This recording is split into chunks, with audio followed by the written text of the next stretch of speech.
This is Ruckus Springer with FMS 64mm F15.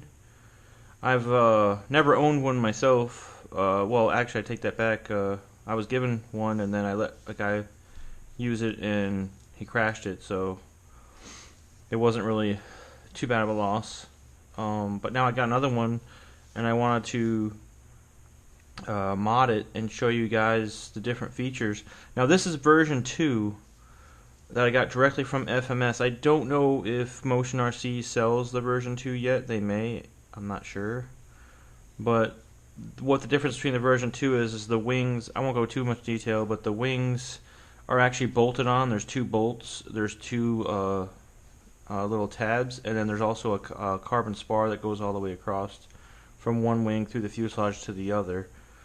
So that's one thing, one feature they added. Another feature is that the cone comes off. It's a magnetic cone. It's a solid foam, so it's a lot more sturdy than the other one. The other one was just like a plastic. It would break real easy. It would crumple, and then they added the magnetic feature, so you can just stick it right back on. So you can take it off for travel or whatever. But another feature they did to the version 2 is they changed the motor. They made it a 12 blade.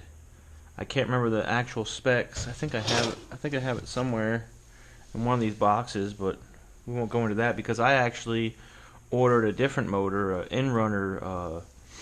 I can't remember the name of the company off the top of my head. It's not Chainsung. It's I can't remember. But it's a 6-cell version, and then also we're going to go into my mods here. So I actually had to put a 6-cell battery. This is a 6-cell 65C 2200 milliamp. It barely fits in there. I had to cut away a little bit of piece of this foam here just to get it to lay in there, and also I had to add this tape so I can grab it out of there and pull it out, because otherwise you have to push from the back and it gets kind of crazy. The other mod with the version 2 is, I'll flip it over, you're gonna see something crazy here. This is my cover, but I don't know if you can see it. This is my cover I had to add because of the excess, the bigness of the ESC. It's 85 amp now, but they did a different thing with the landing gear here. They made it so that it's actually screwed in now, and there's a plastic plate, so I guess it makes it more sturdy. Okay, this is what these things come off too. I don't know if they did before or not. They slide off the wing tanks and the missiles. I probably won't fly with those, not the first flight.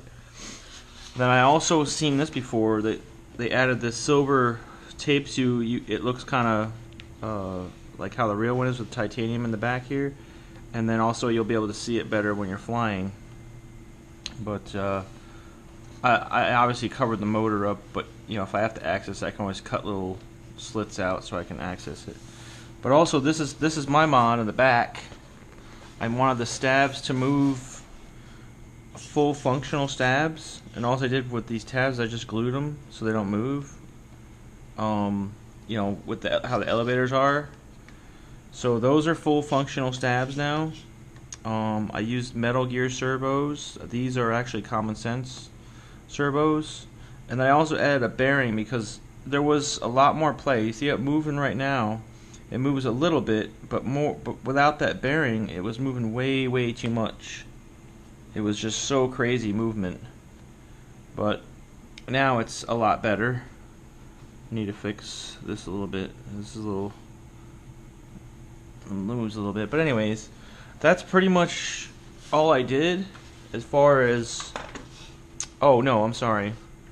The other thing I forgot to mention is electrically now, these stabs are individual, so they move like a delta, and then the same thing with the ailerons. They're actually like flaperons now. So I added, obviously, just instead of the Y, I just added the main wires, you know, one each, and ran it to my Wakira 10 channel, Devo 10 channel receiver in there, and I won't go into too much detail, but I basically repositioned that receiver, because before, the old style, you'd have it up here and it would get in the way of even a 2200 3-cell or 4-cell battery that was in here. It would get in the way. Well, obviously I have no room there, and I didn't really want to put it up front because then I have to worry about all the wires going back. So I put it in a central location under the speed brake. There's actually a hole, like a channel that goes up. I just cut it out just enough to get my wires past, and then it just mounts in there perfectly. And then the antennas, I poked a hole through the speed brake, and the antennas are perfectly on the top now. A lot of people say, oh, that looks like crap, but I'd rather have that than losing the signal. So we should be, it's roughly at 90 degrees, so we should have full coverage of signal there. That's pretty much all the mods I did on this. I haven't made her yet. I'm looking to make her probably tomorrow morning.